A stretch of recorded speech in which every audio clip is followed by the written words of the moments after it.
ভালো থেকো সব সময়। হ্যাঁ, তুমিও ভালো থেকো। বিয়ে কবে করবে? জানি না আদৌ কপালে বিয়ে শাদী আছে কিনা। তোমার বউকে বলে দিও আমি যেই হাত ধরেছি ওই হাত যেন না ধরে। তোমার জামাইকেও বলে দিও আমি যে গালে কিস করছি ওই গালে যেন আর কিস না করে। আমরা যে জায়গায় দুজন মিলে ঘুরছি তুমি তোমার বউকে নিয়ে ভুলেও সেই জায়গায় আর যাবা না। বউয়ের মন রাখতে মাঝে মাঝে যেতেও হতে পারে। তুই নেই মাত্র কইলে তুই আর বিয়ে করবি না। এটা তো তোমার কথায় কথায় বললাম। তোর স্বভাব আমি ভালো করে জানি। আমি তো তোর কথা উনানে লেগে কইতেছিলাম। ছেড়েই তো চলে যাচ্ছ, তাহলে আবার এইগুলো কেন বলতেছো? ঠিকই তো বলছো, আমি কেন এগুলো বলতেছি এখন? আমাকে ছেড়ে খুব ভালো থাকবে তাই না? ভালো তো থাকতাম, কিন্তু এই 2-3 বছরে তো হাজার হাজার টাকা খরচ হয়ে গেছে আমার। ঘুরতে গেলে গাড়ি ভাড়া তো আসি, ফুচকা খাওয়ানো, চটপটি খাওয়ানো, আইসক্রিম খাওয়ানো, এইগুলোর পিছনে 70 টাকা গেছে আমার। কষ্ট পেও না, যখন জামাই হবে টাকা পয়সা হলে তোমাকে সব শোধ করে দিব। তোমার কিন্তু মাঝে মধ্যে এমবিও বইটা দিতাম আমি। হ্যাঁ ঠিকই বলছো, আমি তোমার কাছ থেকে নিতে চাইছিলাম না, তুমি আমাকে জোর করেই দিছিলা। তখন তো বুঝি না এগুলো সব লস হয়ে যাবে।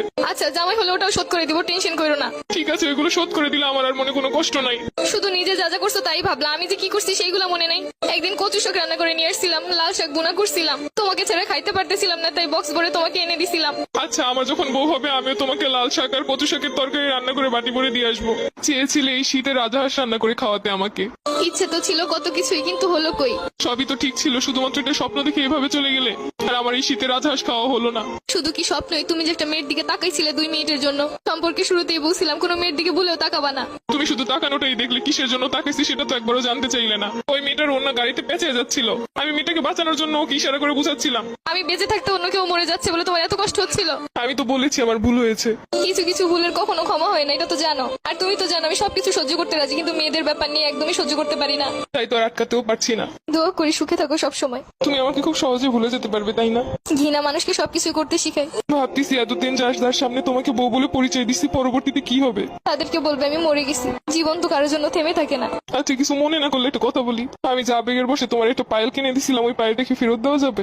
জানোই তো আমার কাছে অত বেশি টাকা পয়সা নাই। নতুন কাউকে পটাইতে গেলে তো তখন লাগবো। কিন্তু ওই পায়েলটার তো 2-3 জায়গা থেকে খুইলা পড়ে গেছে। সমস্যা নেই, তুমি নিয়ে এসো, যা পইরা গেছে এগুলো লাগাই নিবো। ওটার তো রঙও তেমন ভালো নাই। সমস্যা নেই, রং করে নিবো। আচ্ছা ঠিক আছে। আর শুনো, এই শীতে গোসল করো প্রতিদিন। আগে শীতে কত বলে বলে গোসল করাইছি। তোমার আর আমাকে নিয়ে এখন চিন্তা না করলেও চলবে। তোমার আর আমার পথ এখন আলাদা। তারপরও মনে তো কোথাও একটা রয়ে গেছো। এত সহজে তো চাইলেই ভুলতে পারবো না।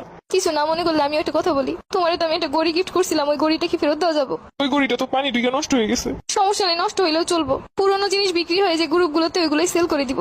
একটা ড্রেস পছন্দ হয়েছে, ভাবছিলাম তোমারে বলবো, সেটা তো আর হলো না। ওই গড়িটা বিক্রি করেই কিনবো। লাস্ট ওই একটাই স্মৃতি ছিল আমার কাছে, ওটাও নিয়ে যাবে?